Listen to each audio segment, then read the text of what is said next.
Mon nom et mon serment. C'étaient là les deux seules choses au monde desquelles j'avais la certitude, et j'ai abandonné les deux dans les flammes de ce vaisseau maudit.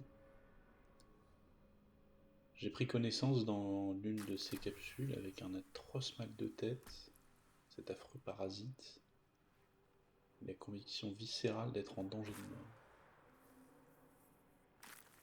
Mon instinct était plutôt bon, à peine suis-je sorti de la pièce dans laquelle ma capsule se trouvait, que me voici dans un engin volant tentaculaire en flammes, assailli par des dragons, et je devais à tout prix me sortir de ce bourbier. J'ai vite appris que je n'étais pas seul dans mon malheur. Les ailes, une guerrière Githyanki et Ombrecoeur, une claire de miel font rejoindre dans ma tentative d'escapade. Ce parasite, dont elles sont elles aussi infectées, nous lie,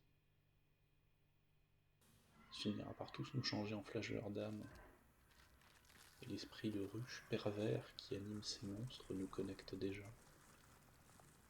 Je peux sentir leurs pensées,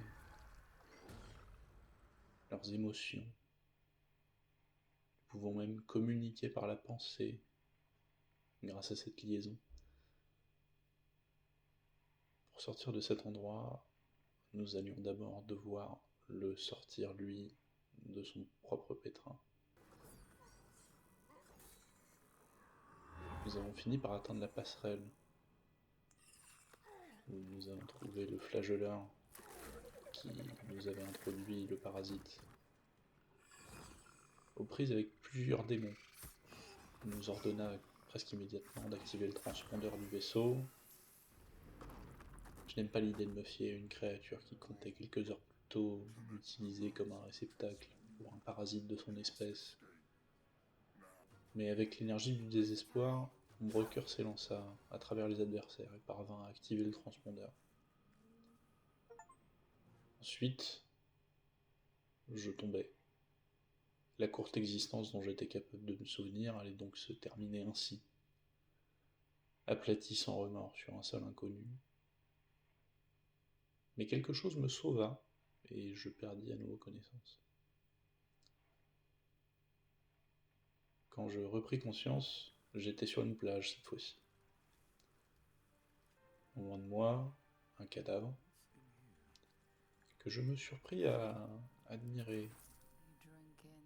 Je souriais comme on sourit à la pensée d'un vieux souvenir qui nous est cher. Je n'ai plus de souvenirs, plus rien qui me soit cher. Mais la vue de ce corps sans vie me ramenait comme en enfance et me fit entrevoir une vie de massacre et de sang. Bannissant ces pensées, je partis à la recherche de survivants.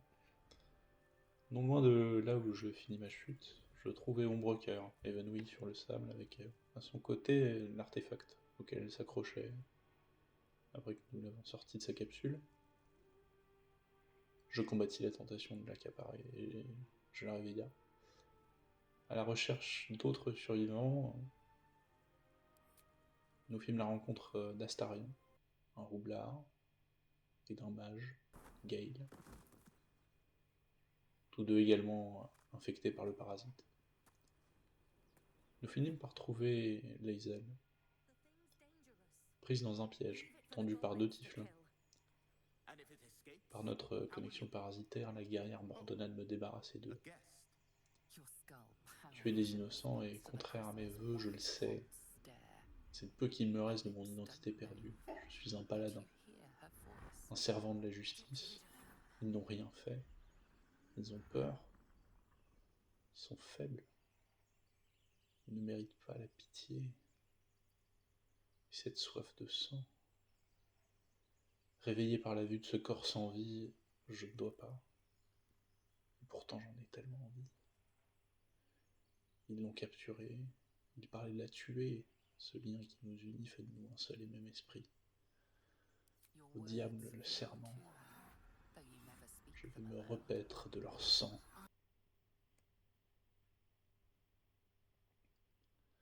À peine mon forfait réalisé que je fis l'expérience d'une vision. Un homme caché au cœur d'une armure embrasée me donna ce nom, parjure. J'avais failli à ma mission sacrée. Il me promit de me trouver, la sentence était inévitable. Après avoir libéré la Githyanki, je me fis guère d'efforts pour la retenir. Elle allait retrouver les siens pour tenter de se soigner de ce parasite, et nous allions faire de même de notre côté. Je ne désirais pas conserver à mon côté le rappel de mon méfait. Parjure. Ce mot me privait du peu qu'il me restait de mon identité. Non loin de là, nous fîmes la découverte de ruines d'une ancienne crypte. Après avoir chassé quelques malandrins qui s'appropriaient les lieux, nous décidâmes de camper pour la nuit avant de pénétrer dans les ruines. Le soir venu, je pris le temps de tenter d'en apprendre plus sur mes compagnons d'infortune. Peu causant, mais l'échange nous fit du bien et nous rapprocha un tant soit peu. Puis vint l'heure fatidique. L'homme en armure apparut, aux abords de notre campement. C'était un chevalier, un parjure lui aussi. Il me montra la voie, tout comme mon serment me donnait la force d'accomplir des miracles.